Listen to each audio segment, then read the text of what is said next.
G'day there, it's Duncan here. Now this is the thoughts coming from an Aboriginal man who's deeply frustrated with what he's seeing in communities across Australia. And I want to be clear, these are his concerns and they reflect a call for honest conversation, not division. He talks about the gap between funding and outcomes. Billions are spent each year on programs aimed at improving health, housing, education, and justice outcomes for Aboriginal people. Yet in many areas, the results are still falling short. Life expectancy gaps remain. 1 in 8 Indigenous households stuck in unmet housing hell.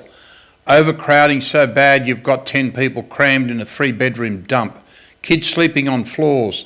Disease spreading like wildfire. The imprisonment rate for Aboriginal adults has reached around 2,500 per 100,000 people. That's about 16 times higher than for non-Aboriginal Australians, and it continues to rise. Prisons are overflowing with our mob, while the bureaucrats pat each other on the back for another consultation round. This isn't failure, this is a catastrophe dressed up as compassion. Labor keeps throwing cash at the same old welfare traps, the same old remote services, same old excuses.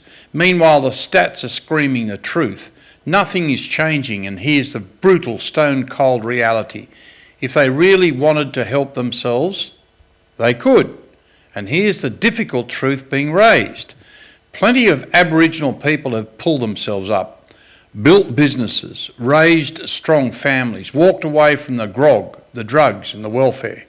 But too many remote communities are trapped in a toxic cycle of dysfunction, violence and dependency that no amount of Canberra's guilt money is going to fix. You can't buy self-respect with a grant. You can't legislate personal responsibility.